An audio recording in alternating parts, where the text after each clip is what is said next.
man in a trench coat in the dark. A woman's lost a kid sleeping in the park. Rag suits, daggers, Park Avenue. Everybody wants to talk to you about just some BS of there. Just some BS.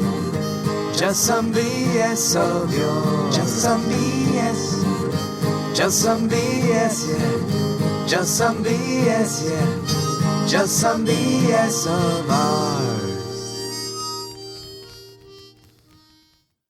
Okay, so there's a real reason why we're meeting today. It's not to record the podcast. This is an intervention.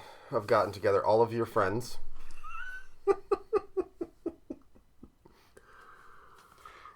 And as you can see, most of them are imaginary. And we're all here because you have a problem.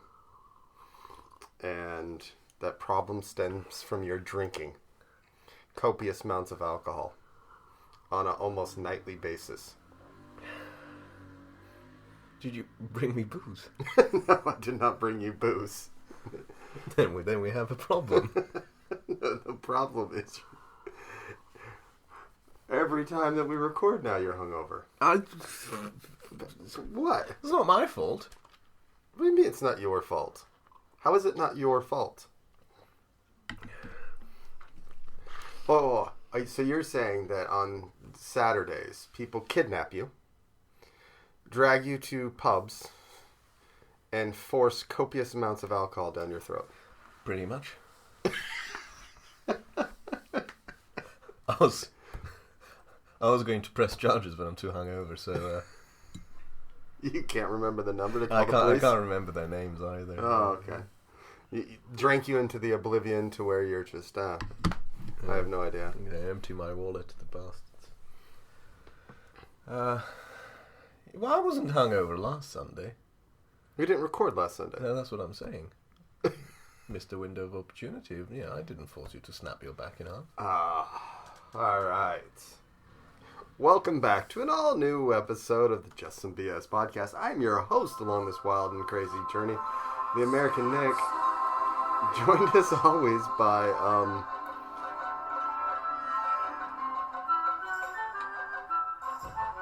the man with the pen, the beer doctor himself, Radovan. Beer doctor? How goes it? No longer the theme tune for Simpsons. Okay, so what, the likelihood of us being sued is lessened? Well, no, the Simpsons this week or last week, this week. What day is it today? Yeah, it was this week. Yeah, switch back to earlier when we talked about your reasoning for being here is really a intervention and not for a podcast recording. You don't even remember what day of the week it is. I can't keep track of these minutiae. But no, this week, 2 days ago, in fact, the Simpsons fired their lead composer because they're looking to take the music in a new direction, or in other words, an orchestra is too expensive for them now. So they've sacked the composer who's been with the show since the beginning. And they're going to go for a more stripped down sound. So I figured it's an excellent opportunity because clearly they're short of cash. So they're probably keen to sue. So I, in my never ceasing attempt to put us on the map, maybe they will take the bait and sue us. All right. Well, so for any lawsuits, be sure to send an email in care of the beer doctor. No. Oh. Nick is our legal representative, so all legal letters, please address them to Nick. And that would be jsbspod@gmail.com. You can find us on the web at jsbspod.com. Facebook.com/jsbspod. You can give us money on Patreon at patreon.com/jsbspod. Find us on Twitter, Facebook, Instagram, and coming soon to Snapchat. Do we have a Tinder profile as well? No, do you want a Tinder profile? I think we should have people can follow us on Tinder as well. You don't follow on Tinder, you match on Tinder. Okay, so people can match us on Tinder. I don't know this. There's no linking. Social media lingo. Okay, well. It's been a interesting 2 weeks as always. Has it? I don't remember any of it. Yeah. Half of the U.S. is underwater, and President Chump is very happy. Timely as well, if you remember our last episode, because I certainly don't. But we talked about Barbados, and we talked about Tropical Storm Harvey that has just passed Barbados. And who would have thought at that time that it was going to grow up to be such a potent force of nature? Well, if you listen to Trump, it was the largest and most and I'm quoting him exactly, awesome thing to hit Houston ever. I'm not sure awesome would be the terminology I would use, and the fact that he constantly had to reinforce what a large crowd showed up to his gathering, not realizing that, well, they were now homeless. They have nowhere else to go. They were homeless, starving. They had literally nothing, so they went somewhere that went, oh, there might be water and food there. Let's go. And it wasn't even that large of a crowd to begin with, but, well, when you have a little dick, you have to always say everything's the biggest, the best, and the greatest. Well, in all fairness, awesome is actually an accurate word in its traditional meaning, which is something that awe-inspiring. Yeah, exactly. Yes. Provokes awe. So it's just it has much like, sick and I don't know, cool have over the years gathered a different meaning to their original one. Yeah, I just and I don't really even at this point I got into, as always, another. And I wasn't even starting the debate. I was basically accosted by an individual online talking about how leftist views are what's killing society. And if I just realized that, somebody like Trump was the right way, and if I just towed the line and got back to my American spirit and my American roots, to which I had to remind that person, I don't live in America. Multiple reasons for that. One of which is, as soon as he was elected, I think I even told you, I'm coming back. I believe it was that Thursday after the election that I let you know about this. But there was things that took place this week that showed the power of social media, and one of which was, and of course this hits home to me, was a dog shelter in Houston when the levee was breached. And unfortunately this dog shelter was below the levee. And it wasn't just like the horses and all these other places that, God forbid, horrible things have happened, but it was a dog shelter. And maybe it's because I'm so in tune with that kind of, like, people that I follow on Facebook or the people that I follow on Twitter or that kind of interaction. There was a huge outpouring for not just animals, but for, like, humans as far as coming together. And it was good to see that even in the turbulent times in which Americans live in, there was an outpouring of support, unless you're Joel Osteen, who is the head and pastor of the megachurch, right? Who refused to open his doors of the megachurch. Literally said, "I'm not opening my doors to the church unless you're a member," until the outpouring and the just honesty of people saying, "You have this huge church. This is a place where people could go and have shelter." I can see his reasoning. For what? Well, I mean, if you have a mega church, mm-hmm. You're probably mega religious, and so you'd interpret a megastorm as a mega act of mega god. Okay. And therefore, why would you interfere with the mega god's mega will by opening up the mega doors of your mega church? Let mega god do its thing to the world. I mean, so it was by helping out, you were going against divine law and divine mandate. Yeah, exactly. It's so help thy neighbor, which is in the Bible, doesn't count. Maybe. It was God's will for those people to be flooded out and perish. Yeah, as God was testing them. Oh, okay. All right. How's God doing with North Korea? Twerking. For those of you who don't know, on the recording of this podcast, which is on Sunday, this morning there was a 6.3 earthquake that was felt, or that was seismologists have shown the center was near the testing site of North Korea's nuclear arsenal. They don't know if it was an atomic bomb or a hydrogen bomb. Hydrogen bomb, apparently. Well, that's what the North Koreans... Yeah, but you can't really believe anything that Kim Jong-un says. So, but a 6.3, I would almost think that, yeah, that was hydrogen. That's a big boom. It's a real big boom. Yep. As the North Korean state media said, and da booty shook. So it's just... we constantly go back to issues with Trump, issues with Brexit, issues with now North Korea. I was looking for something that would be a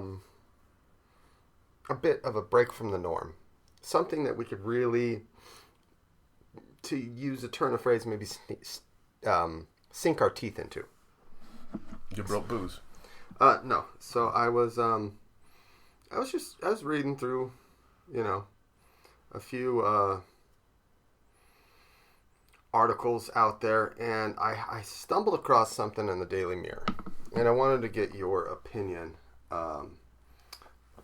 as far as how you would react. And have you ever been golfing? No. Have you ever thought about going golfing? Yes. Okay. So, say you're a 50-year-old man. Say you enjoy golfing. Okay, yeah, I can picture myself. You like being able to go out there, get out on the links, drink some beer, enjoy some time with your friends. Yeah. Now, say you've got a wife who doesn't like the fact that you spend too much time on the golf course. So she nags you. Yes. And let's say you come home Saturday from golfing, and you're relaxing a bit, and you take a nap. And your 54-year-old wife, Mrs. Kim, decides to cut off your manhood with a kitchen knife and then flush it down the loo. Wake me up, I imagine.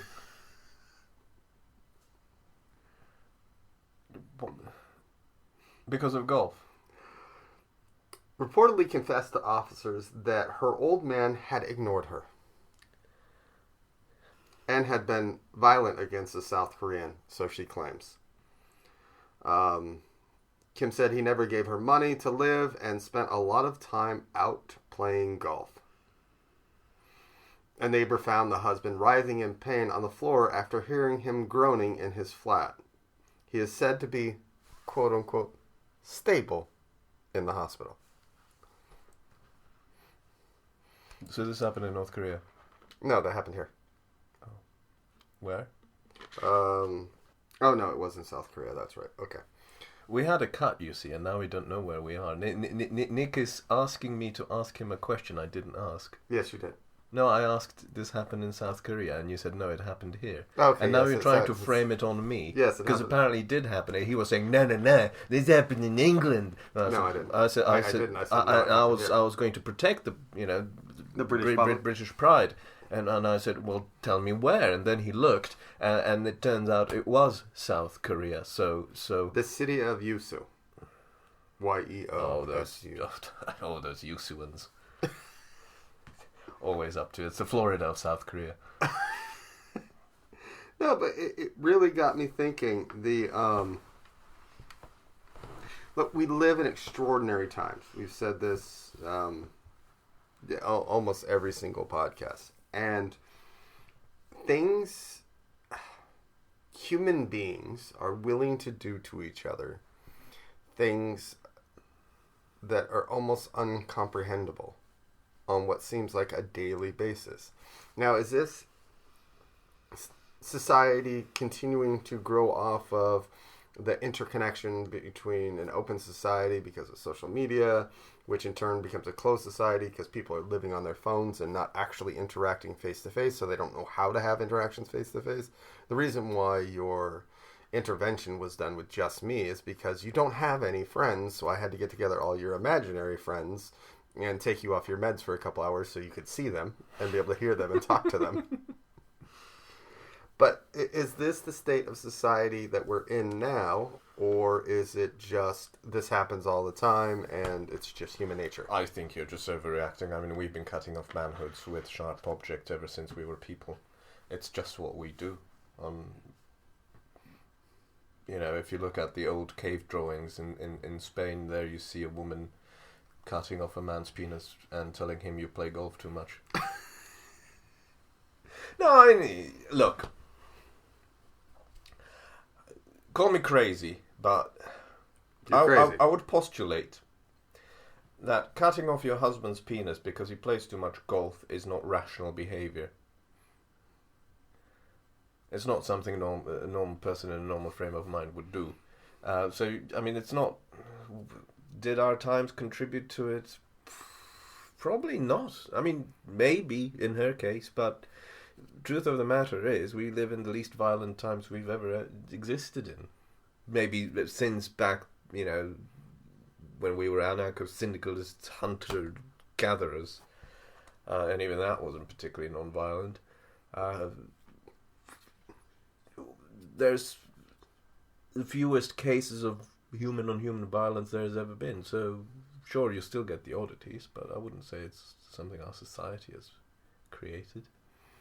Okay, so it's just people are people, and so they're unpredictable, and sometimes they're crazy shit, like cutting off penises of your husband. I mean, yeah, is this the first time a wife was ignored in marriage? No. This one decided to take matters into her own hands. Flashing it, though, that was just... No. I mean, it takes me back. John and Lorena Bobbit. That was the penis cutting up. The incident occurred on June 23rd, 1993 in Virginia. And the legal case surrounding the incident, I can't say that word right now, I don't know why, subsequently, there we go, took place in 1993 and 94. Lorena was taken into custody when she was arrested the night of June 23rd as she told police... He always has orgasms and doesn't wait for me to have an orgasm. That's a fair criticism. I think he's selfish. That's a fair criticism. I mean, you should consider the other party and make sure that they're enjoying it as much as you are. Or, take turns. One time you enjoy it more, one time next time she enjoys it more. But don't be that selfish. I think that was, perhaps a bit drastic, yes, but anger was not misplaced. After several hours of deliberation, the jury found Lorena not guilty due to insanity caused by irresistible impulse to sexually wound John. So, hold on. The fact that she had a motive was her get-out-of-jail card. We're convicting you, we're pronouncing you not guilty by reason of you having a reason to murder someone. Your desire to murder means that you're not guilty of the murder you've committed. I mean, this doesn't make sense. After the incident, John attempted to generate money from his renown by forming a band called the Severed Parts, to pay his mounting medical and legal bills. Though he was unsuccessful, in September of 1994, he appeared in the adult film John Wayne Bobbit, Uncut.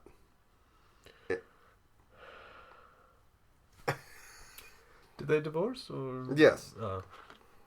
In 1995, after 6 years of marriage, John and Lorena divorced. Now realize this incident took place in 1993. And the court proceedings took place over the course of 1993 and 1994, and they were divorced in 95. You know, if John and Lorena can't make it work, I have no hope for any of us. I don't know. Because the way I figured is, if your wife cuts your penis off and throws it outside the car down the street, you get it sewn back on, and you're still married to her, that's love. Yeah. Yeah, that's love. Well, I mean, they made it work for 2 weeks, two more years. I mean, you don't know whether that's the reason they got divorced. Maybe they couldn't pick the wallpaper for the kitchen, and that's why they got divorced. Because, you know, I mean, if someone, say I was married and I was driving and my wife cut my penis off. No. She cut it off and then got in the car, drove away, and threw it out the window. You go, girl. Good thing your app girlfriend doesn't have sharp objects. Okay, but I mean, you know, if that happened to me, divorce is probably one of the top 3 things I try to, you know, after having it reattached, filing criminal charges, the next step would be divorce. I mean, some would say tell friends and family so they can support you, but with this particular thing, maybe I would just keep it to myself. You're not going to share that one? Yeah, Mum has something to tell you. I'm now a eunuch. Actually, Mom would probably be happy. Yeah. It's funny how we get sort of, I don't know, you know, whenever someone talks about cutting off penises, I instantly squirm and, you know, hold my crotch areas. How sort of single tales like that make us squirm whilst, you know, we just kind of nonchalantly gloss over a crazy man testing a hydrogen bomb. I think it's one of those things that it could happen to me, maybe kind of thought process. I don't know, and maybe it relates back to men, and it's not a feminist thing, because feminists be like, cut the penis off. Some very, very, very, very, very, very, very feminist women. But I find it, to me, when I see things, I think it relates back to attacks that take place now. When somebody drives a van into somewhere, or there's stabbings, or there's this and that. I think we become desensitized to the possibility of one-off things happening, i.e., the likelihood of a terrorist attack to happen is like 1 in 10 or 1 in 5. Likelihood of my penis to be cut off by somebody is like 1 in a million. So similar to winning the lottery, I think losing that lottery is a scarier sensation. True, I suppose. Although I have to say, because I have a friend in Japan currently. Yeah. Not the best place in the world to be right now. No, not quite. And if you recall, North Korea sent. I mean, I'll be honest. I'm treating this whole North Korea thing as a conceptual art piece. It's a conceptual live acted drama. They're all actors. None of it is real. It's all make believe. To me, it feels like watching a live drama performance through the news, because so basically like reality TV, because it's scripted. Yeah, it is like all these war of words, and you know, North Korea barely getting a missile off the ground, etc.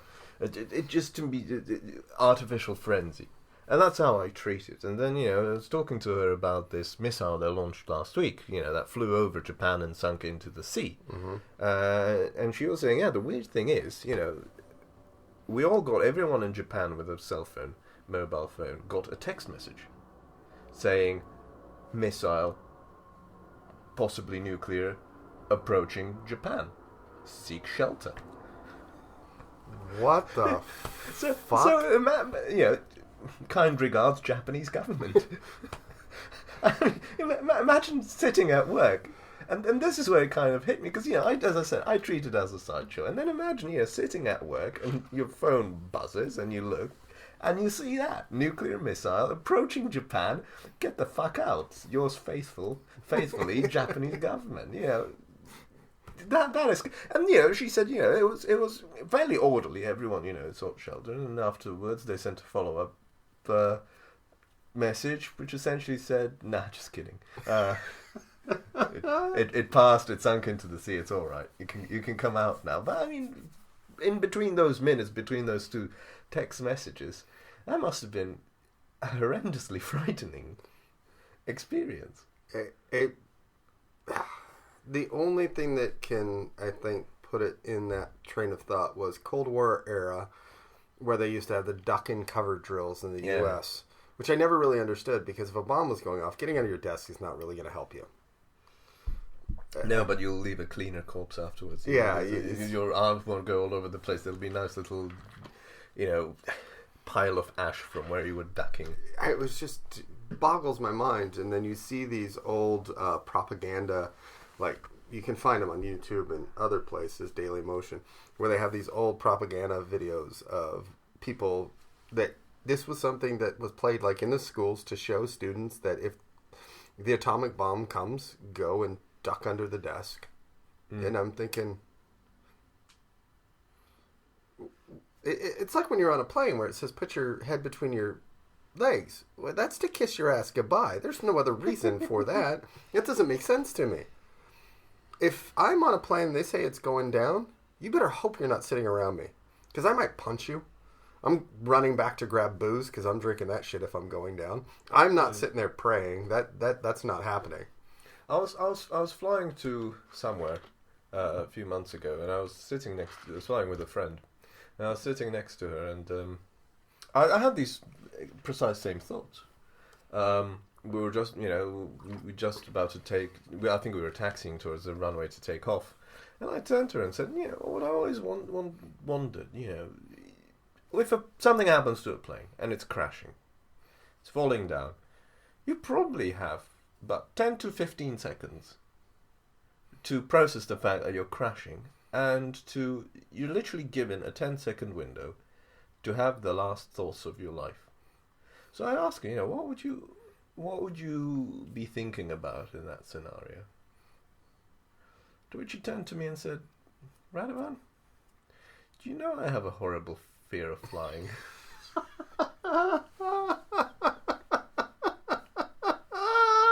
What an asshole.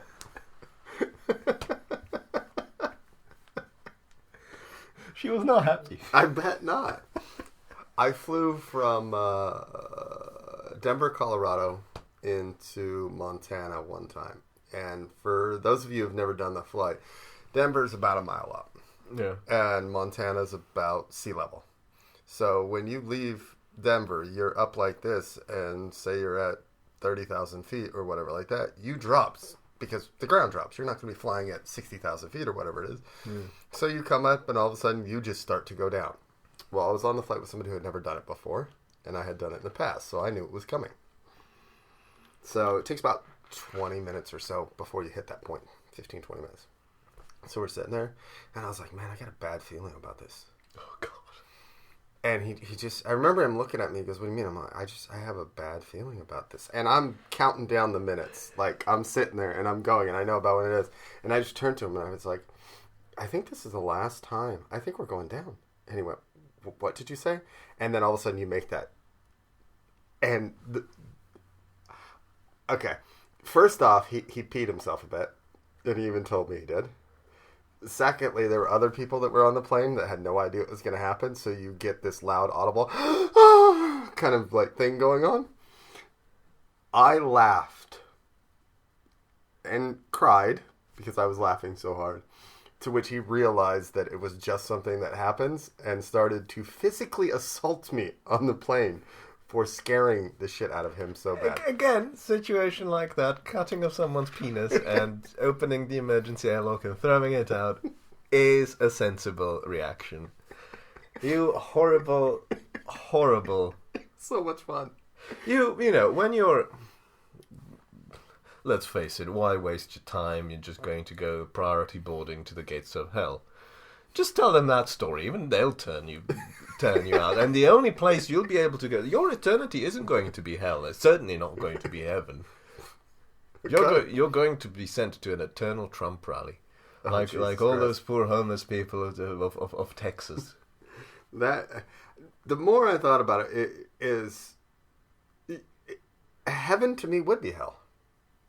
I was realizing this. The more I spend time around, like, hearing religious people talking about, where we're at in the world, and the reason why we are this way is because, the world's lost religion, and people have turned their back on God and faith, and they don't understand that. What did one person say to me?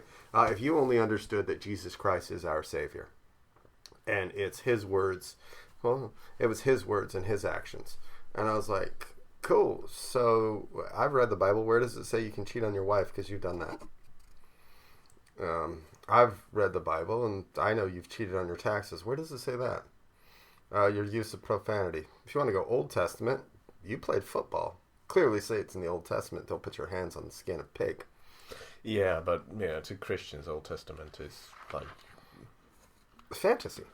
But New Testament is real. It's their Lord of the Rings. New Testament is more of the Communist Manifesto. Exactly.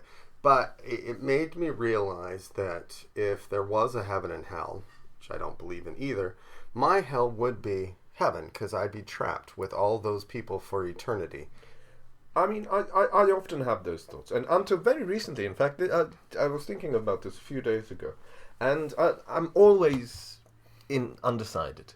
Because on one hand, yes, heaven would be horrible. No one, if I somehow, broke in, or there was a clerical error and I was sent to heaven, I'd know no one there. Yeah, I wouldn't have a single, I wouldn't recognize a single face. And spending eternity sort of perched on some cloud, reciting prayers, watching, angels collide with seagulls and whatever happens in the sky, and this sanctimonious, uptight people harassing me and talking about Jesus, etc. It doesn't sound very fun. Mm-hmm. But hell is literally hell. So, there's lots of pain and fire and sharp objects and pain, and I don't like pain. So my initial reaction is, no, hell is horrible. But then I think of hell and, okay, maybe I could go to church once a heavenly week and the rest of my time spent in quiet contemplation. So I was leaning towards the heaven side, and then it struck me. Yes. There is no difference between hell and heaven. You know why? Okay, why? 2 words. Infant mortality. If I look at the history of mankind, if I look at the historical rates of infant mortality, you read any history book, and you always find, whether it's a royal couple, or it's a peasant couple, or it's somebody else, Martha and Ed had 17 children, of which 3 survived infancy, and the rest of them died. Medicine used to be shit until fairly recently, and it's going to be shit again due to the antibiotics no longer working, but that's a separate topic. But historically, a lot of infants died. Yes. A ridiculous amount of infants. Now, what is the sure-proof way never to commit a sin in your life? It's not to live long enough to commit sin. Mm-hmm. So all these infants that died very young, they never had an opportunity to commit sin. So they have gone to heaven. And heaven isn't sanctimonious people. Heaven isn't angels colliding with seagulls and flutes and harps playing in the background. It's full of screaming babies. Heaven is 95% of the population of heaven will be screaming babies. There'll be billions of them. No. No, I'm not doing that. I'm sorry. I could have put up with the Jesus is our Lord and Savior. I could have put up with the heavy mega churches closing doors whenever someone wants to go in. No, I'll take the pain. I'll take the pain in hell, because I'm not putting up with screaming babies. This is a weekend that's a Muslim holiday. Eid. Oh yes, Eid.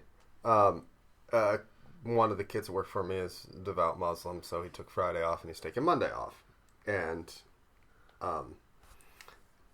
so religion was brought up on Friday because we had a couple people in the office that are Muslim, so they'd taken it off. So it was kind of a few of the teams were less than full force. And one of my employees asked me, "You're not religious in any way, shape, or form, are you?" I was like, no. I was like, I have an aversion to organized religion. We're having this conversation, and a lead comes in for marketing for a company that produces Christian-based videos for pastures. To Marketing for pastors. Well, yeah, basically they create these videos to play like at church services. You can sign up. It's a subscription-based service. They create videos and stuff like that to play. So I go like this, and I went, oh man, we got to save this till Tuesday. And he looks at me and goes, why? I was like, well, we have to have the other employee, who is, follower of Islam, to make sure that he takes care of this Christian guy for us. To which the director just looks at me and he goes, you can't do that. And I'm like, yeah, I can. I'm such an asshole boss. You just sit there and shake your head because of... Okay, well, that was the way I was going. There's a little beer news out there. Oh, which one? Because I have two, and I assume this is one of... Camra. Camera? I don't have any Camra news. I have some Camra news. Go on. So, more beer... That's good. That's a good start. Has been granted the use of the Real Ale logo on canned beer. How did they pass that? To meet with Camra's Real Ale definition, a canned or bottled beer must be proven to still contain live yeast, and any carbonation in it must only be created naturally by secondary fermentation. Camra's national chairman, Colin Valentine, said, I'm delighted that we've been able to show that micro-canned beer under the right circumstances can qualify as real ale, which means that more drinkers can get access to what we believe is the pinnacle of brewing skill, live beer which continues to ferment and develop in whichever container it's served from. We look forward to granting the accreditation to many more breweries producing canned beers. More head brewer Justin Hawke moved to Bristol from California because of his love of British and European beers. He said, I moved to England because of my love for real ale. We invested very heavily in our canning line and process control to get it right, taking a huge risk being the first to go down this path. Cans with a horrible reputation, but actually it's the best package type for profitability because it blocks out all light and oxygen from getting in and ruining the beer. It is much more environmentally friendly container, being lighter in weight, more recyclable, and safer than glass. Which brewery is this? More. Oh, good beer, More as well. Well. Yeah, so if those of you who don't know, we used to run a beer podcast that was the number one beer podcast probably in the world, but definitely in the UK, listenership-wise. And so Camra was a constant foe to some of the upcoming real ale thing. So when I saw this week, it really did spark some interest. Yeah, I was ready to be outraged or surprised, but it all makes sense, kind of. Yeah, and that they finally figured it out, and if they can make it work, I'm all for trying it out to see how it is.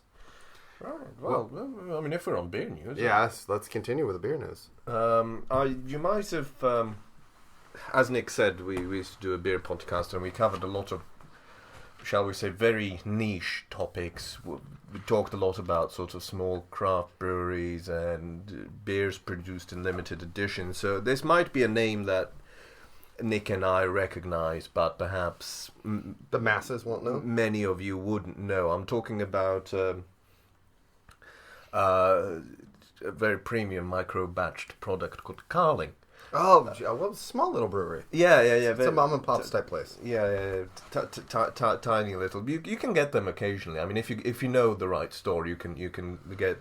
Very few off license carry it though. Their beer. He's using quotations. I know it's a podcast, but you got to realize he's using quotations when he says beer. I mean, if you call that beer, I mean, you know. Whoever said that people who name products can't have a bit of fun? I mean, if you're calling that a beer, I mean, it's the equivalent of calling a country the People's Republic of North Korea. So anyway, Carling is what legally qualifies as a beer. And they've been in the news a week or so ago because for those of you who've... Pause. I still have a cigar taste out the back of my mouth. I can't get rid of it. Anyway, for those of you who've ever been to a pub, you will see, multiple taps, and more often than not, one of them is going to be Carling, and their ABV is 4%. That's what the pump clip says. That's what the bottles say. That's what the cans. That's what the cans say. 4%. Turns out that Carling is actually brewed very precisely at 3.7% for tax reasons. This came in to light through a Freedom of Information request because it turns out that Carling basically pay a lower tax bracket because they legally define their beer as 3.7%, whilst on the packaging it says 4%. This has caused a bit of outrage because effectively it is deceiving customers. Mm-hmm. But it is perfectly legal. You are allowed a 0.5% variation from what you state on the ABV. And we used to go to pubs and we used to drink beer that was on the pump it's at 6.5%, and then the brewer would go nudge nudge wink wink. It's actually 7.5. We just don't tell people because they'd be scared because they'd get drunk on it. They'd be afraid of the strength. The 11% firstborn. Yeah, exactly. Which was really like 16. As far as natural fermentation can take you, that was about the strength of this beer. So usually it's the other way around. But Carling, if they pay more tax if it was 4%, so they brew it at 3.7. Because legally they're still allowed to say it's 4%. Which is what people assume they're buying, but they're paying tax for 3.7%. Frankly, I don't have a problem with this. It's a shit beer. It doesn't matter whether it's 2% or 5%. It's still a shit beer. The logic behind it was sleazy. Say it straight. Look, it's 3.7% because we pay less tax. Mm-hmm. We can call it 4%, so we call it 4%. But pause. But the vice president for tax for Molson Coarse, who produced Carling, said the reason why they didn't go public with this is that they were afraid that retailers, including... You all right? Sorry, I hit the wrong button. Retailers, including supermarkets and pub chains, would demand a slice of the tax savings. So that's why they try to keep it hush-hush, which sounds dodgy to me. Moving on from this, kind of related because it was mentioned, this case was referenced in another story that came out a few days later, where it was a bit of outrage that... Do you know the Rake pub in Borough Market? Yes, I do. Yes.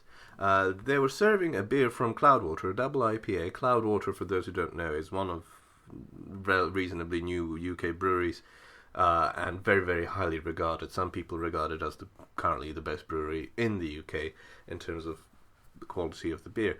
A pint of their double IPA was selling for £13, which quite a few people were outraged by, and there was a whole furor in the news, in social media, etc. People say, "Oh, this is outrageous. How's it going?" But frankly, I found the whole thing a bit.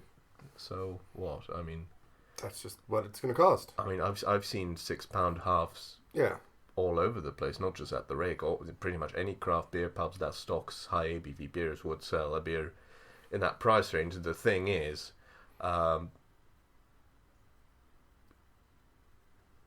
these beers are not meant to be drunk by the pint. Yeah. I mean, it's you're not going to order a pint of wine. And these beers have the strength of wine. Yes. And you wouldn't be outraged by, if I gave you an alcoholic drink that I said, this is 11% ABV, I am giving you... I'm giving you a 175 milliliter glass. I'm not even going to say half pint. I'm going to give you a 175 milliliter glass for this 11% ABV drink. And I'm going to charge you £5 for it. You're going to go, okay, that's cheap. But when I tell you that this is called beer, they would get outraged. Mm-hmm. Which to me doesn't make sense. It is that. It psychologically, it is, of course, a bit shocking. But once you actually pause and think about it, which admittedly most people don't do these days, you realise it's perfectly fine. And Cloudwater, to their credit, released a very thoughtful blog post on their website where they actually discussed the reasons for why their products are priced the way they are. But they added that they're obviously not keen to fleece people, and sometimes it happens that a distributor takes on a beer and they put such a high profit margin on it that it ends up being retailing for a ridiculous price. In which case they said, "Look, please get in touch with us, and we won't work with distributors like that again because we don't. That's not the reason why we're making beer." So yeah, that was a bit of what's been happening in the beer world. When we bring up beer, we have to bring up our friends at Brewdog, because there's one last story. Brewdog to give away 20% of profits each year. Brewdog said 10% will go to charity, and the other 10% would go to its team. Now that 10% going to its team will be evenly amongst our teams, spread out. So Brewdog is now in the profit-sharing business. So, they're estimating somewhere in the neighborhood of £45 million will be given to charity over the next 5 years. Or £45 million over the next 5 years through its unicorn fund. We want to create a blueprint for a completely new type of 21st century business. I don't trust anything they say anymore. I don't. Because it's really easy to get around. As a former business owner, it's really easy to get around how much is a profit and how much is working expense. So how much will actually go to charity and how much will actually go to its quote-unquote team, to me is a bit shocking and surprising, and I don't buy the bullshit.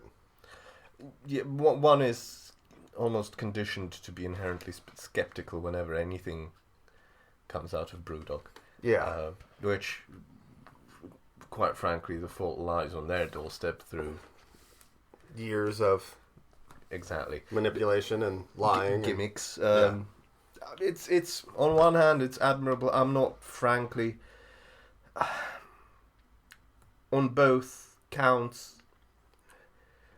in terms of giving to charity and also distributing profits amongst employees. It's a bittersweet thing for me, personally, because, of course, it is a positive step on both counts. However, my fear is that this shouldn't be the final step. The situation where we should be way ahead of this relatively small step. And my thinking with that is that if you make the small step, you kind of hinder progress towards the big step. Say with sharing your profits, fine. Frankly, it's not a new model for the 21st century or whatever you call it. A new model for the 21st century would be a fully cooperative business, which is what I like to see more of, which is what one side of British politics is advocating there should be more of. In fact, both sides. It's just one is only advocating and the other is actually prepared to do it. But that would be a genuinely progressive step. This is a nice token, and I'm not going to besmirch Brewdog for doing it. And in fact, Brewdog is one of the very prominent living wage and London living wage employers, which should be lauded. That's a great initiative, which I'm fully behind. But it kind of, I can't help but looking at it a bit cynically. Same with charities, the problem I have with charities, and this is something that usually whenever I say this at a party, instantly dampens the mood. To the point where whenever I start saying the words "the problem I have with charities," there are now some friends of mine who immediately spring to my side and start pulling me away, saying "not this again." Well, the problem I have with charities is again, to me, it's a half measure. I don't like seeing aid in whatever form turned into a free market thing. Okay. Because coming from a medical background, I used to see this a lot, and it's a huge problem in my eyes, is that you have certain diseases or initiatives or topics that get a disproportionate amount of funding compared to their impact. Mm-hmm. For instance, something like breast cancer is going to get considerably more investment through charitable donations than something like Duchenne's muscular dystrophy, which in all fairness is a much less prevalent disease, but it's also one no one's ever heard of. My problem with turning charities into free markets is that it absolves the government of responsibility. It say, well, let's let the free market fund charities because people are willing to give, therefore we don't have to. Mm-hmm. Then people give, but people only give to not necessarily the fads, but the diseases they have the biggest emotional connection to. The sexy diseases? The sexy disease, you can put it that way, which is dangerous on two fronts. A disease that is sexy this week might not necessarily be sexy next week or next month or next year, which causes huge fluctuations, which then means that a lot of these charities have to actually spend the money they receive in donations in marketing so that they can actually keep steady streams of funding, which is why you get people outraged, oh, that charity only donates 30% of its proceeds to actual work. Well, yes, that is the inevitable consequence of operating a free market charity model, because if they don't invest that 70% overhead into staff, into marketing, they're not going to get the money.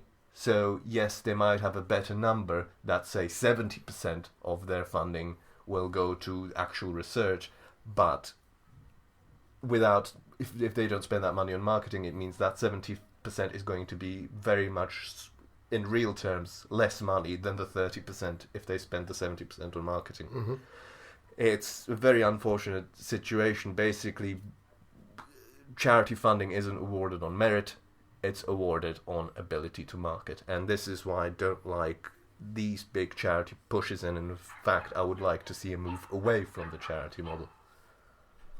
No, that makes a lot of sense, and you do see, I know with Houston, there's been a lot of people who have said, you know, if you're going to give money to a charity, don't do it to the Red Cross because only 10% and don't get on me about the numbers because I really just barely glimpsed over the outpouring of people saying, oh, donate charity here, do this, do that. But it's always, to me, troubling. We did a thing at Clinch Gear where we gave money away to breast cancer research because Dan's mom is a breast cancer survivor. So that was the point, to take money and do it. We did it during Breast Cancer Awareness Month every year. And we take proceeds from shirts to give to it. And that was a model that was put together because of Danny. And Danny wanted to go down that route because, you know, I had done a thing for Thanksgiving and Christmas in the U.S. where we took proceeds from specific shirts or shorts, and all of the money had went directly to a charity. And when I went all of the money, we covered the cost of the goods created and all money made off of it as well. So the full price. So if you paid $25 for a t-shirt, $25 went to the charity. That was an initiative that was fought back when we purchased by a Fortune 500 company that said, and I quote, "We don't do things that way." And I said, well, I guess you shouldn't have put it in my contract that I can't be fired for anything. So this is the way we're doing it. And we ended up feeding a lot of people during those times. So for me, it was about taking the entire money, not just the amount of money that we put into marketing, the amount of money we put into the cost of goods to produce was high. We spent a lot of money. But I made sure that the first year it was somewhere in the neighborhood of like $6,000. The next year it was like 15, because we were able to build it up because people understood it, and it was realistic. Like, I was one of those people that I put it on the paper. This is how many shirts sold. This is how much the cost was, because I had questions. People asked me, "Where's the money going? How much of this is actually going to the charity?" And I was able to say, "This is the check that I'm giving to them. This is the total amount that was brought in, and line items." And I got a good article out of it from a non-niche market news source, because they saw that it was just clear and open. Now, the loss that we took over the course of that time was a bit substantial, because it ended up being a tax write-off in the end, because it was charitable donation. But for me, I would rather have it be the entire money that somebody was purchasing something for was going to the specific charity that we had chosen, and they knew going into it. I don't think that most businesses run that way. I think they don't look at it as a fact that every penny should go to it, but it's a matter of everybody runs their businesses different, and I have no way to tell somebody how to run their business. One should also mention that charitable donations means you can actually get a massive tax rebate as well, which often helps. Yeah. But yeah, see, the problem, it's admirable again, and I can't not respect that. At the same time, would it be perhaps more sensible to recognize that, frankly, if you're donating that money to charity, it means effectively you don't need it, and therefore should be taxed more, so that the money can be allocated appropriately. Case to prove a point, Hurricane Harvey, huge destruction in Texas. Presumably there's a lot of fundraising going on, and a lot of money is being accumulated to help the victims, etc. Huge flooding in our favorite place in the world, Bangladesh. India, because I'm in Bangladesh, Bangladesh in English means we're fucked by floods every day. Several times worse than Hurricane Harvey. Deaths, I believe, stupidly high numbers. I'm not going to make a number up, but a lot of deaths. Will they generate even a fraction of the funding? Oh gosh, no. No. So what does that say? White English-speaking people are infinitely more valuable than non-English-speaking brown people, and that's the sad reality of free market charities. No, I'm going to let that one just sit out there. Let that one resonate. You got any comments to that, be sure to send to Beer Doctor. That's jsbspod@gmail.com. Now, to get away from the beer, to get away from the dishonesty and charity, to get away from a bit of heaven and hell, really want to take a look at every other week we pick and choose. We either do a sociopath who is responsible for the death and murder of anything between a few to dozens of human beings, to a segment that you decided you wanted to kind of take hold of, which would be one that looks at the inner workings of the mind and how it can affect individuals. What are we getting into this week? I was wondering how to package this and how to talk about this. Because we're going down a slightly unorthodox route today. Okay. Because the person, or I should probably say group of people, group of persons, we're going to be talking about is somewhat unusual. Okay. And I don't want to sound racist. Mm-hmm. But we're basically going to talk about aliens that live on planet Earth. Like illegal aliens? Nope. Aliens. Like outer space aliens? No, not necessarily outer space aliens, but aliens nevertheless. A life form that has developed consciousness and in fact, I believe, fully warrants to be described as persons and individuals as a person. Okay. That has developed through a almost fully independent route its own consciousness, its own way of existing and perceiving the world that is comparable to how you and I see the world, and yet so distinctly alien. Okay. This will be an interesting trope. Bear Doctor, let's go down this road. Yes, this week we're going to be familiarizing ourselves with the octopus. Okay. The octopus is a creature with the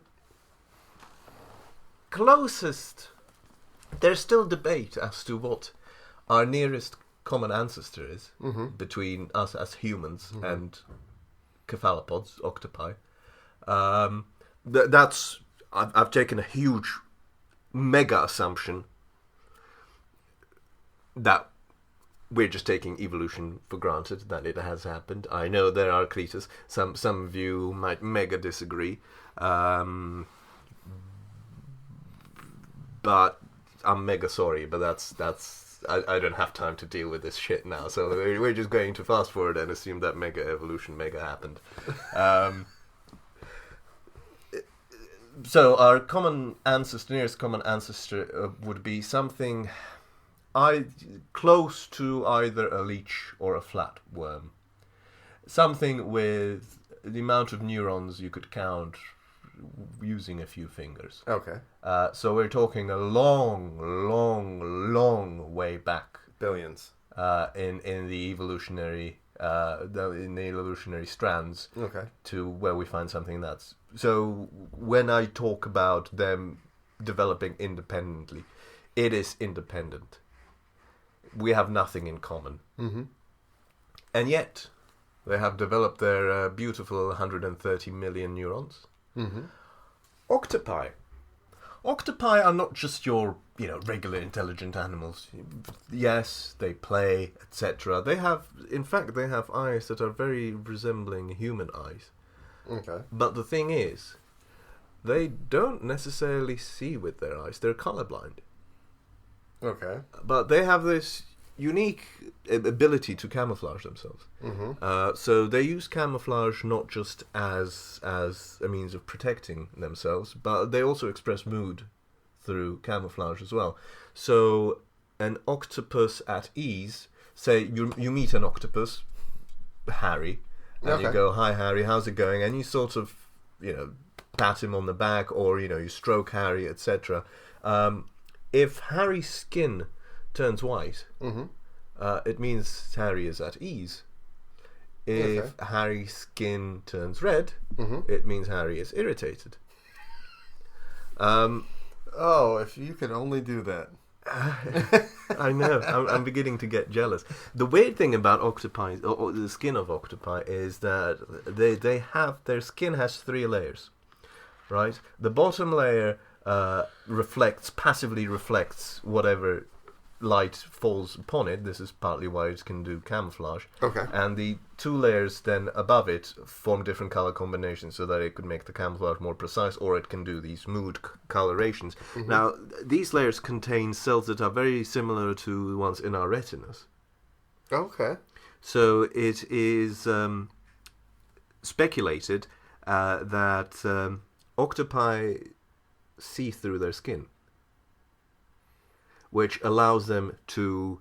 So the eyes they have in their heads, they use just to see shapes. Okay. And in terms of perceiving colors and how to camouflage themselves, they use their skin eyes, or their skin, to see the colors around them, so that they can camouflage themselves accordingly.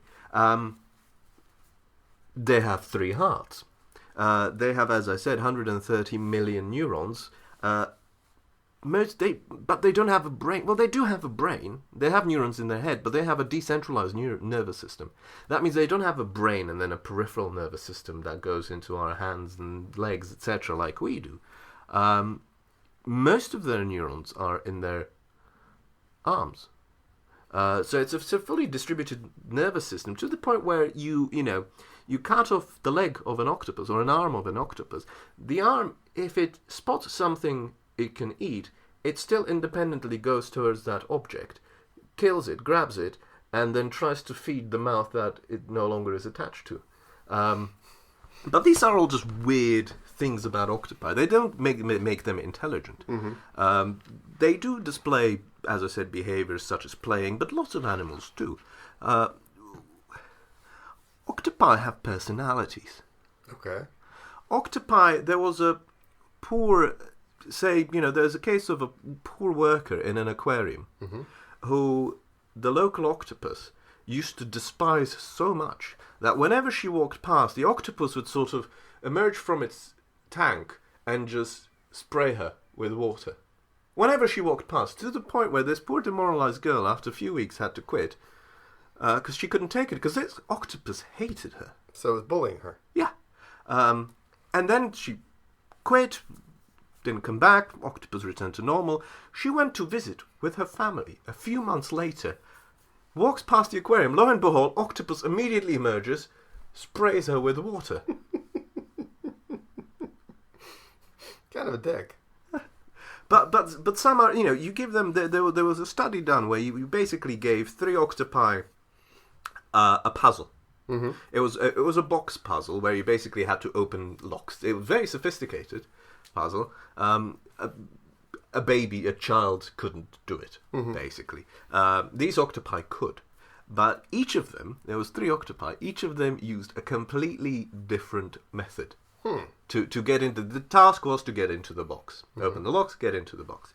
First octopus spent a few hours trying different things and eventually figured out how the mechanism works, because you had to use various arms, and it was like an escape the room type of game, but just you're trying to get into the box. It figured it out and it opened the box and got in and got its reward. The second octopus thought, fuck this, it was basically you, just smashed the box, grabbed rocks and smashed the box until the door opened and then went in. That was the me octopus? That was the you octopus. Okay. Then they fixed the door, more or less,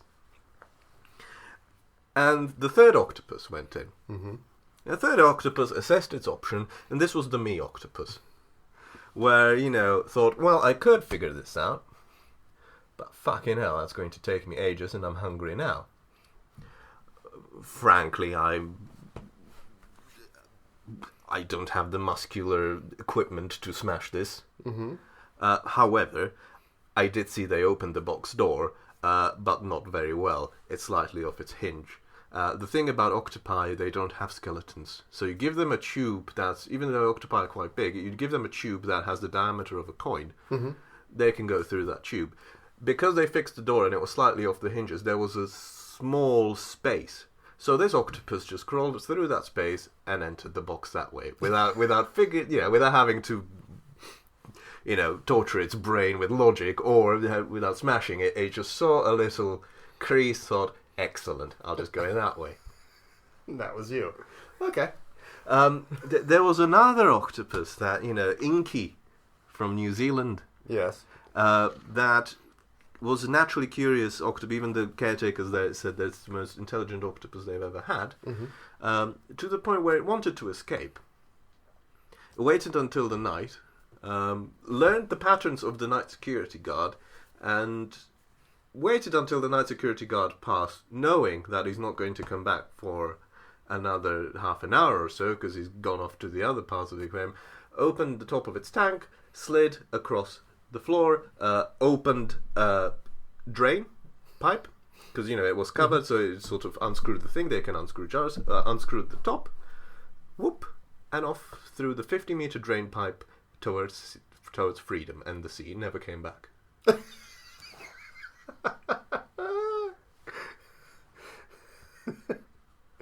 I call him El Chapo. Figure out how to get out. Octopi decorate their surroundings. They use tools. They use coconut. They smash coconut shells and use coconut shells as temporary protection whenever they go hunting. They decorate their surroundings. They build protection. There was another octopus that, was observed by divers. What it did is every time it went to sleep, obviously it went into a cave. But some people can still find you in a cave. So what this octopus did, it had a few stones next to its cave. It went into the cave, and every time it went to sleep, it arranged the stones so that they formed a door to the cave through which you couldn't get. Slept, woke up, then disassembled the door and went out hunting again as a protective mechanism. Wow. Very intelligent creatures. Very, very, very, very much so. Sadly, they only live for 3 years, so you might wonder why. Why do they have this intelligence? Because it's not like octopi. Even though they can learn from other octopi, you have if an octopus sees an octopus do something, and they are given the same task, it does the same task as if it learned that behavior itself. But they're not they don't have a language. They're different from dolphins. Dolphins are, again, another example of a very intelligent animal to the point where dolphins are actually the only animal marine animal that can actually recognize itself in the mirror. And that's a sign of self-awareness. That's a sign of consciousness. Octopi can't do this, although with octopi you have to speculate, since their nervous system is so different from ours. Maybe they have a different concept of consciousness. Dolphins, they have language. They give each other names. They give people names. They are extremely social animals. They can follow recipes. When dolphins prepare food, it's not just they catch a fish and eat it. They actually prepare it as you would a meal. They have sex for not just procreation, but for enjoyment. Exactly. So that's. But octopi are not like that. Octopi, which is why I really like them, they're miserable.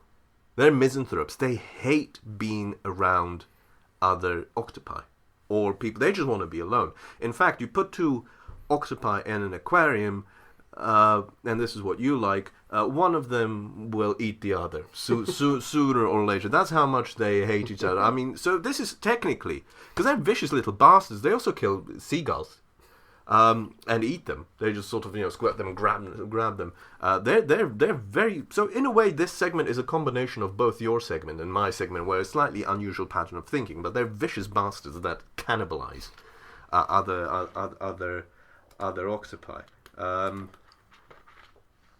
Right. So yeah, that's the jury's still out there. Do they have consciousness or not? I think by showing adaptive behavior, showing curiosity, experiencing emotions, as we've talked about, the different colors, etc., experiencing emotions, having personalities to the point where you don't just mechanically, it's not like you put a rat in a tea maze and it learns that behavior. That, for instance, that box experiment shows that they are distinct people. As I say, one was a Nick octopus, one was a me octopus, and solve problems differently. A rat would just do the same thing. Particularly the third octopus, assessed the situation, realised it could smash it, realised it could solve it, but saw a gap, so thought, fuck it, going through that. Opportunistic behaviour. Those are all hallmarks of intelligence. Whether they have a sense of self or not, but the fact that they specifically learn to like and dislike people suggests that they have an identity. That they realize that it's not just that octopus had no reason to dislike that aquarium worker. He just didn't like that. He was dick. He was a dick, as you said. He was a dick. Didn't like her for no reason at all. She might have been an asshole. She might have,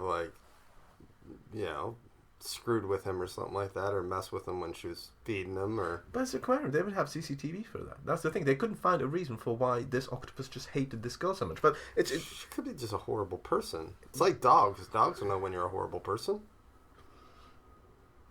Could be. Yeah. Could be. But, yes. It's an interesting idea that a lot of their behavior is what we would call human. Behavior that we would identify with and behavior we can understand. Mm-hmm. Yet this is, from an evolutionary perspective, biologically speaking, a completely different type of consciousness, completely different type of intelligence, independently developed from our own. So in a way, octopi are... If you've ever wondered what it would be like if extraterrestrials came to planet Earth and how we would interact with them, octopi offer a good practice case study for that, because they are, for all intents and purposes, alien from us. They're a consciousness, intelligence that has developed completely independently of our own. And that's how we would need to approach aliens. So,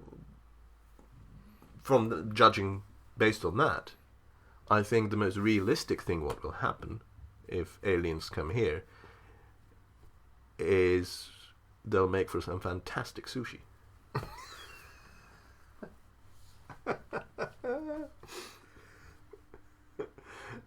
So we're going to be eating the aliens, or will the aliens eat us? Or maybe we'll make for some fantastic sushi. Yeah, that's...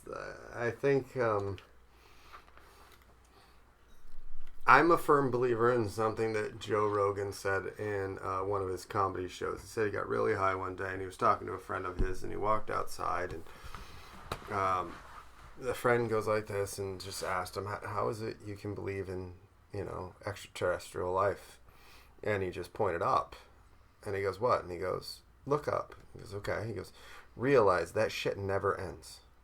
Even when you get to the end of it, it's continued to grow. So to think that human beings are the most intelligent, advanced creatures out there is the dumbest thing that any fool has ever said in the history of the world. So, yeah, I think that possibly, just because maybe, and it goes back down to this one, is I look at it from a human perspective, is, and we mentioned this last week when it came to Barbados. The Caribbeans wisely said, well, the Spanish are coming, I'm leaving, fuck this noise. Because the Spanish then said, well, shit, there's nobody here to kill.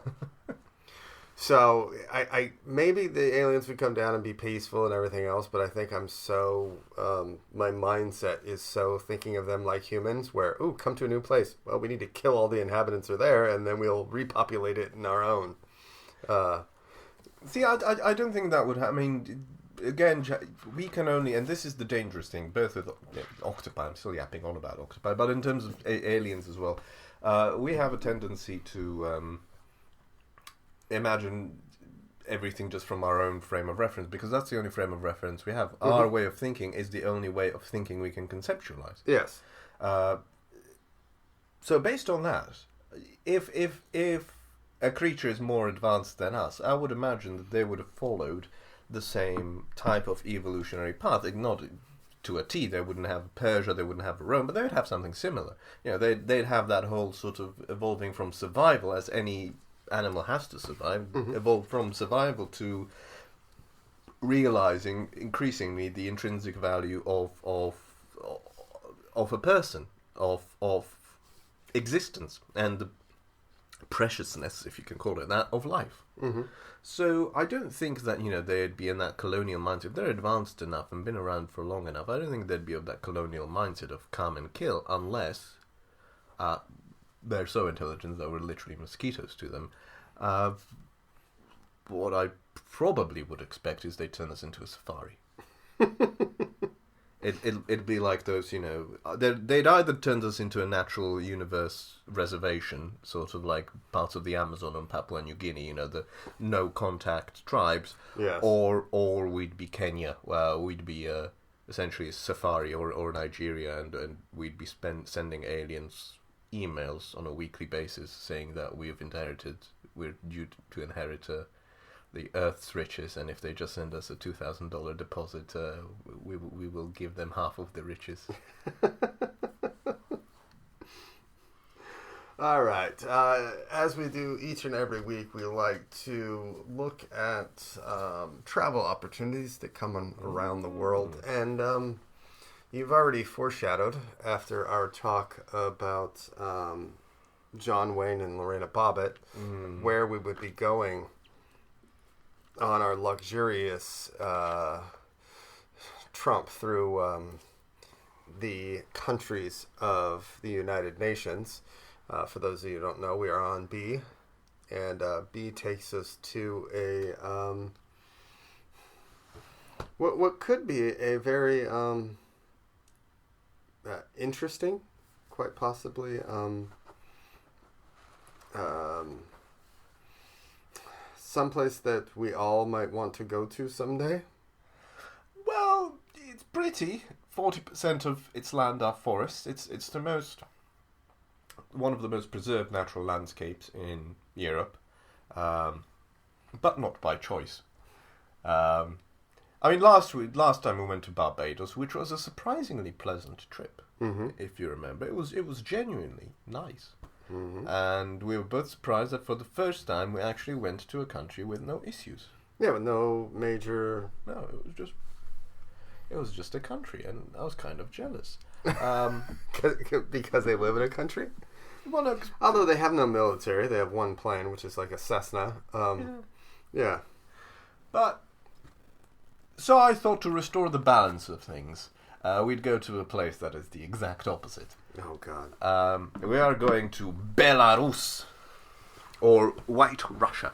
Do you know why it's called White Russia? No, why? What would speculate? What do you think? Why would they be called White Russia? The only reason why I could think of why they'd be called White Russia is because the ethnicity of the individuals that live there is a very pale complexion. They're basically going the racist card. Yeah, well, you know. That's correct. Various theories. There's 3 theories. Yeah. One is that their national dress was white. That's bullshit. And the 2 other theories is they were white Christians, and the others, the other bit of the region of Ruthenia at that time would be sort of the Tatars, or basically darker people. So they just, as they were white and Christian, they call themselves White Russia or Belarus, almost like you have states in the US called White Texas and White Alabama. It is pretty much that sort of, White Mexico. It's pretty much that sort of level. So we're already starting on a high. Oh yeah, it can only go up from here, right? Give you a bit of context, as we do all the time, although I'm not going to spend a lot of time on this because frankly Belarus as a thing hasn't really existed for very long. Okay. It's been constantly sort of going in between basically the Polish sphere of influence and the Russian sphere of influence, and the history of Belarus is very much the history of this part of Europe, which I would imagine most people are familiar with, more or less. Kingdoms, empires, serfs, feudalism, that sort of thing. Until we get to the 20th century, where after the First World War, Belarus found itself an independent nation, for whatever reason. Swiftly formed the Belarusian Soviet Socialist Republic, and was one of the founding members of the Soviet Union. It was in the Soviet Union. World War II broke out. Again, for those history geeks amongst you, might want to read about, you might know about it already. Not exactly a pleasant conflict. Belarus, I mean, the Eastern Front in general is, people talk about Normandy, D-Day, etc. But really the shittest of shit human behaviors were on a very public display on the Eastern Front. And Belarus got the brunt of it to the point where 1/3 of its population died in World War II, along all of its Jews, as was in vogue back then. In vogue. Apparently, I don't know why people reached this conclusion and this was the correct thing to do, but that's what they did. So Belarus lost a third of its population. After World War II, again, Belarus was the Belarusian Soviet Socialist Republic was actually one of the founding nations of the United Nations as well. And then generally, Belarus was Soviet until the fall of the Soviet Union, where, and I kid you not, Belarus has decided that we like this communism thing, so Russia, you're way too capitalist for us. So we're going to preserve the traditions, which Belarus promptly did. In 1994, elected President Alexander Lukashenko, who has been, who's ruled Belarus ever since. This is why Belarus is called Europe's last dictatorship. Lukashenko has been in power for 23 years now. He's only 63, so he's got a good 20 years in him still. Under this system, the problem with the constitution of Belarus only allows for 2 presidential terms. So what Lukashenko did during his first term is there was a referendum on whether the presidential term should be extended from 5 to 7 years, which Belarusians, 99% of Belarus with 126% voter turnout voted yes, so that was approved. And then when his second term was nearing its end, he put another referendum. I made those numbers up. Put another referendum to abolish these pesky limits, which, and I'm not making these numbers up, 90% of the Belarus population voted in favor of, with a 90% voter turnout. So Lukashenko has been able to keep his power ever since, very much on the Soviet strongman model of 40% of Belarus is employed by the state, 55% is employed by the private sector, but the Belarusian government owns 22% of the Belarusian private sector. So it's still very much 60-something% then? Basically, the government has a stake in private corporations, in domestic private corporations, by default. I don't know why. This is just one of the peculiarities of Belarus. How has Trump not figured this one out yet? Belarus has a parliament, but only 5 of their, I think, 110 members of parliament belong to political parties. This is another strangely unique thing to Belarus. Political parties, basically, this is partly due to Lukashenko's influence. He ran on a campaign. It ran on a beautiful campaign. I'll tell you this.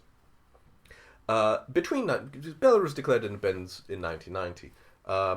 Lukashenko was elected in 94. So what happened in those 4 years? Kind of a Soviet-style government in that interim period. But crucially, Lukashenko between 1991 and 1994 served as the government minister against corruption. And he ran, he was very much against corruption. He still is against corruption, and that's one thing he does do well. I mean, Belarus is corrupt, don't get me wrong, but there seems to be a genuine passion on his side for it not to be that way. He was the minister for corruption, and so he basically indicted all of his political opponents on corruption grounds, to the point where practically none of them were able to run in the 1994 presidential election, in which he got 80% of the vote, because, well, anyone who would run against him, he accused of corruption, since he was the minister in charge of investigating corruption. I really hope Trump never finds Belarus. Let's be honest, he couldn't find it on a map if he needed to, and there's no way for him to make money there, but I don't want him being a be influenced by that political leadership. He's far too impressionable. Belarus ranks 157th out of 180 countries on press freedom, as you would imagine. They're not 180, so that's good. Yeah, they're by far the worst country in Europe with this regard. This is following on from your Trump thing. They also are a big fan of Russia. So there's this thing called the Commonwealth of Russia and Belarus, which is a project that's been going on since the mid-90s. Belarus initially was skeptical of Russia going too capitalist, but since latter days of Yeltsin and the Putin era, Belarus has kind of gone, well, you Russians ain't that bad. So there's been this political movement in Belarus and in Russia for those two countries to eventually combine and form a single nation. Several times it was close to happening, to the point where in 2008 Lukashenko declared Putin to be the prime minister of Russia and Belarus. But it's kind of a Ross and Rachel thing, on and off. Again, I'm seeing very, very, very similarities between Trump and Lukashenko. What drew the latest wedge in this process was Crimea. Following which, Lukashenko, for the first time in his presidency, delivered a speech in Belarusian rather than in Russian. Belarus has two official languages: Belarusian, which was suppressed during the Soviet era because we were all citizens of the Soviet Union, and Russian. Lukashenko was very much of the Russian ilk, pro-Russian faction, and wants this union, but Crimea kind of... this is getting a bit crazy there, folks. Can we tone down a little? Right, so, I mean, that gives you a bit of background on Belarus. There's the good, but there's predominantly the bad. Well, you're saying bad, but the more I hear about it, the more I'm thinking, I know some people. I know a guy. Okay, so there's this guy. I know a guy, all right? And he's 70 years old. He likes to have his kids work for him because he believes in nepotism, which is fine. That's cool. He has his kids work for him. And, he believes that the only news that comes out should be the news that comes from him. So I could see it being around that, 160, 170 kind of thing. He believes that, anybody who challenges him is automatically, a bad person, and we'll try to find dirt on him. Do you like Putin? He loves Putin. Big fan. Big fan of Putin. Thinks he's a great guy. Exact words. I think he's a great guy. Exact words. Thinks what he's doing over there, it's good. I see a bit of foreshadowing. So I'm going to give you one more thing to look forward to. Oh, Jesus Christ. Do you remember collectivized farms? Yeah. Yeah. Did they work out very well? No. Belarus remembers. Oh, shit. Because they still have them. What? Yeah, about 99% of the Belarusian population is works on collectivized farms. Now, for a multitude of reasons, collectivized farms in the Soviet world did not work out very well. They're not terribly efficient the way they run them. And this is also the case in Belarus. You might argue, don't do collectivized farms then, but Lukashenko is the type that perseveres. If he has an idea in his head, he'll arrange reality and keep arranging reality until his idea works. He's not a man to refine his ideas.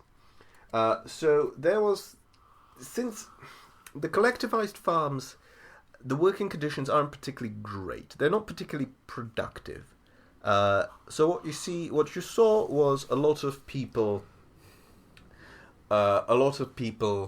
leaving farming and going to cities and Minsk and trying to get a different job. Yeah. So Lukashenko said collectivized farms do work, and will give you no other choice but to work. So the kolkhoz, as these collectivized farms are called, workers, I remind you, 9% of the entire workforce of Belarus, they had their contracts change where they can't leave their jobs.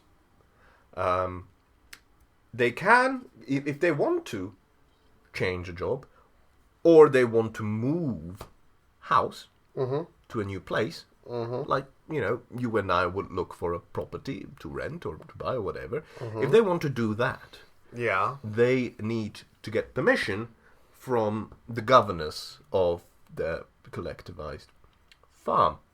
And the best bit is, right, critics of this move have said, but this is basically serfdom. And what did Mr. Lukashenko reply with? Yes, exactly. His words. He said it's just like serfdom. But he meant it as a good thing. Fucking please don't let those two be in a room together. If there's any... I beg, if you work for the United Nations, please, I don't care what you have to do. Just don't let him and Trump be in the same room. Just don't. Nothing good can come of any of that. And I was always like, Belarus, former part of the Soviet Union. It can't be too bad. Russia's not that bad to visit. It is what it is. But anything fun going on in the news? Right, so we've introduced you to the country, so let's see what's happening. What are the topics of the day in Belarus? And again, I can please you. One story aside, most of it is glimpses into the future of your motherland. So let's start with the... Okay, right.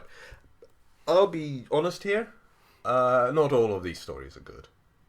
So I want to start on the feel-good story. Okay, let's get a feel-good story. But I should preface this by saying relatively feel-good story. So basically what you're saying is when all the news is shit, you're just trying to find the least stinky of that shitty news? I'll let you be the judge. So the feel-good story, to introduce us to the more depressing bits, is... there's a scandal going on in Belarus at the moment because the local council has given permission to build two new apartment complexes on the site of a Jewish cemetery. Now, according to Jewish law, you can't build apartment complexes on cemeteries, right, or anything. Did they not see poltergeist? You build it on an Indian grave thing and bad things happen. I couldn't even fathom what could happen if you built something on top of a Jewish one. I mean, stereotypes aside, and the fact that you just want to say something beyond ethnically wrong, you're not even going to answer. You're going to cover your mouth and not even respond. Okay, so moving on. They want to build it on top of things, of bad things, because from the Jewish... You can't build it. My head is literally exploding from the various possibilities of what a Jewish poltergeist would be like, but I can't say any of it. Too stereotypical? Yes. Believe me, I have the voice in my head right now of what it would be saying as the poltergeist would come about. It would sound just like any other poltergeist. I'll keep it at that.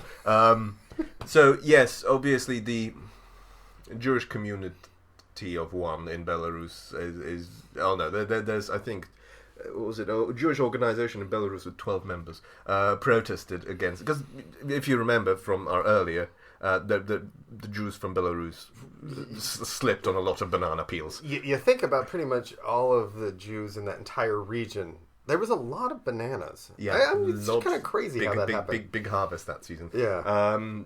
So yeah, basically there is uproar because it is an old Jewish cemetery which fell into disrepair, in all fairness, to the point where it's not like a cemetery with tombstones. There are Jewish people buried there. It's just because of all the history and the general Soviet antipathy, I'll put it very kindly, towards the Jewish people, it wasn't very well kept. It's essentially just a field at this point, and they want to build on top of it. The Jewish community in Belarus and abroad is protesting vehemently, saying you can't build on cemeteries. It's our history. Yeah. You wouldn't build on another cemetery. To which the council responded with a very ingenious reply, where they said, a glimpse in the future, they said, there isn't a cemetery there.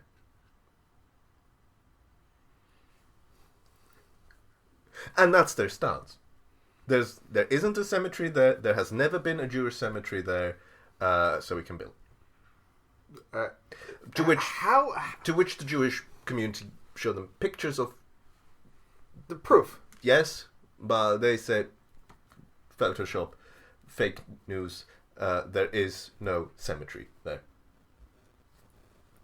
And that's the feel-good story? The feel-good story. Well, oh, God. Again, I know I've said it twice already, but please don't let them in a room together. Just don't let them... Don't let them talk. Moving on, Kazakhstan and Belarus this week have announced they will step up their efforts and cooperate to stop corruption. This is the same Kazakhstan where their late president decided to just build a whole new capital because he believed that there should be ski resorts near a capital city of Kazakhstan, and since the existing capital of Kazakhstan was in basically a desert, he built a new capital city in the mountains so there could be ski resorts. In the center of this capital, built a golden statue of himself that rotates so that it always faces the sun. The same president also wrote the only book that's allowed to be taught in schools until the children are of the age of 8. There's only one syllabus. There's only one book children until the age of in the first 2 grades of school read, and that's the book he wrote about the world and the alphabet. So this is Kazakhstan we're talking about. Belarus are going to cooperate with them closer to as an anti-corruption league. So I can only imagine there's going to be a cooperation announced between Belarus and the United States of America about, cooperation to prevent authoritarian figures becoming presidents of a country for life. So that's happening in Belarus, and in a shout back to the Soviet era, Belarus still has more or less a planned economy because, well, the economy is more or less owned by the government. Mm-hmm. 2 weeks ago, the National Statistical Committee of Belarus, and I came across this story completely independently, but I knew I was going to be doing Belarus in a near future episode, so I've kept this story. The National Statistical Committee of Belarus published a reference book called The Industry of the Republic of Belarus 2017. Now, this is a book that's been published since 2011 every year. It's essentially a compilation of industrial productivity, mm-hmm. of numbers, of most of Belarus survives on its natural wealth, oil, natural gas, that sort mm-hmm. of things. 40% of its GDP, of its economy is that.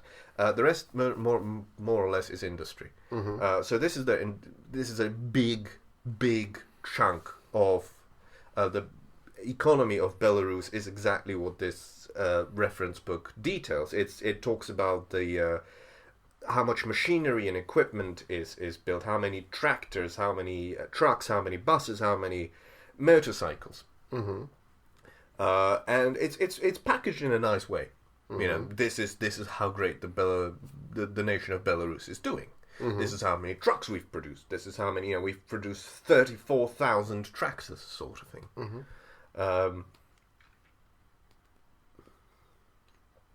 The one unfortunate thing about this thing is they publish this every year mm-hmm. since 2011. So the problem you have is if you publish a book like this for 2017 and you package all these nice numbers, people are going to be impressed. But the problem with this approach is that doesn't mean that the book from 2016, 2015, 14, 13, 12, and 11 magically stops existing. Those reference manuals still exist. Okay. Which means you can open them. Mm-hmm. And see the numbers? And you can compare the numbers. Yeah. And what the story between 2011 and 2017 tells you Yeah. is the industrial production of Belarus for every category, between those years, for every category, fell between 40 to 85%. So when I tell you 34,000 tractors were produced, you'll go, that's a big number.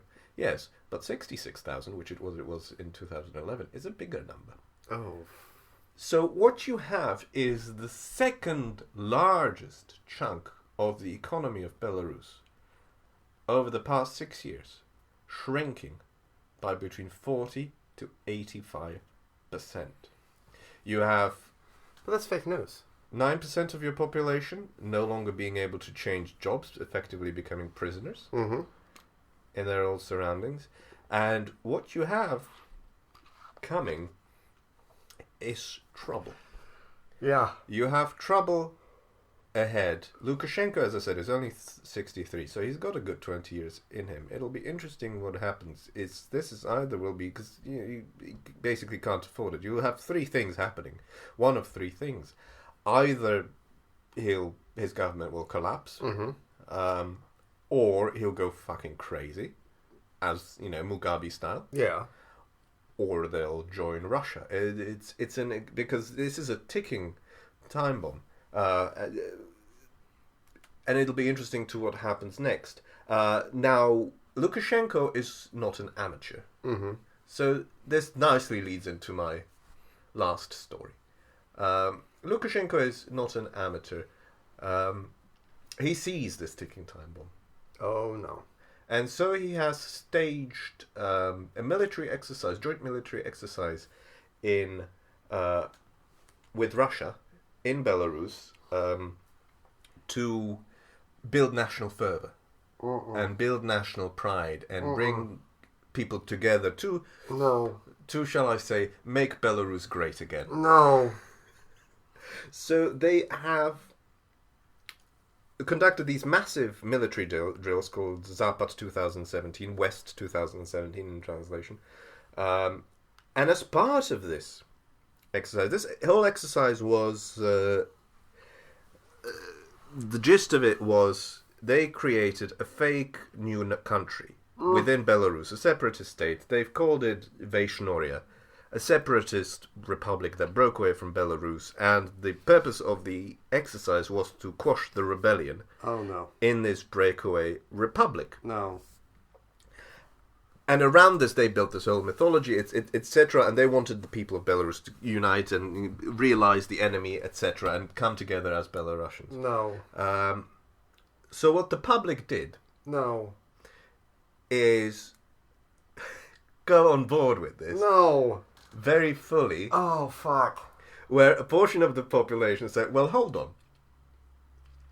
If this is a breakaway republic within our own country, some of us surely live in Vaishnoria and are citizens of Vaishnoria.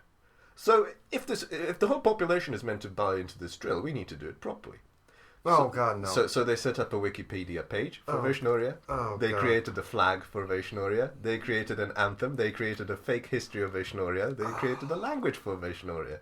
So they basically, in a lovely little display of protest and farce, they've not only gone on board, they took it so seriously that there's this whole sort of underground satirical movement of the citizens of Vaishnoria. To protest against the madness of the whole idea of this exercise. And that, my friends, concludes our excursion to the wild world of Belarus and the interesting mind of Mr. Alexander Lukashenko. For those of you in the States listening, that was foreshadowing of what's to come. And I know some of you out there will say fake news, but no, that fucking shit. I see Trumpland happening. I see the 60 million idiots that voted for him and creating a Trumpland to try to take over and declare Chump the new supreme leader. It just always gets back around to Donnie and his wild ideas. Be sure to go to iTunes, rate, review, and subscribe. We are firm fans of honest ratings and reviews. So if you think it's a 5, give us a 5 stars. If you think it's 1, tell us why. You can head over to jsbspod.com to see some of our old episodes and also blog posts relating to those episodes to get a breakdown of what's going on in the episode and what you can look forward to hearing about. Follow us on Twitter. That's JSBSPod. We're on Instagram at JSBSPod. You can find us on Facebook at facebook.com/JSBSPod. You can give us money over at Patreon at patreon.com/JSBSPod to send a PayPal donation or just to send an email. That email address is jsbspod@gmail.com.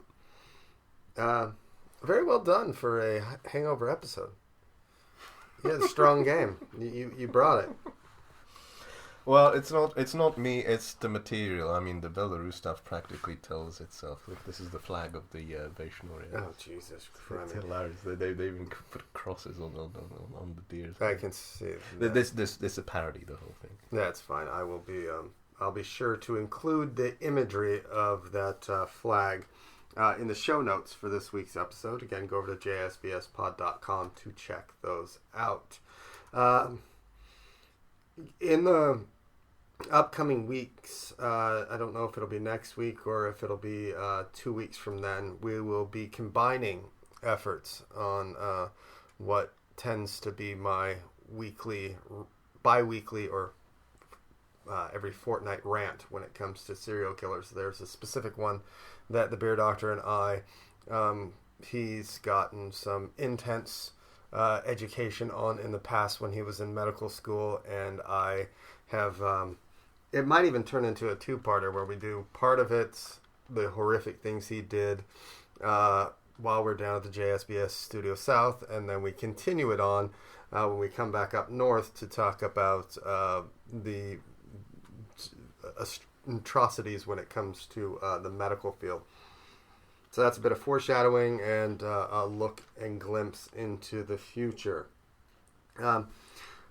Thanks again. Aside from Belarus. Yeah, aside from what the USA is going to be in the upcoming weeks, months, years. Thanks again for listening, and you're very welcome, Nick. Yeah, and that is roughly, hour and 40 minutes of your life you're never gonna get back. Toodles. A man in a trench coat in the dark. A woman's lost a kid sleeping in the park. Rag suits, daggers, Park Avenue. Everybody wants to talk to you about just some BS of there. Just some BS. Just some BS of yours. Just some BS. Just some BS, yeah. Just some BS, yeah. Just some BS of ours.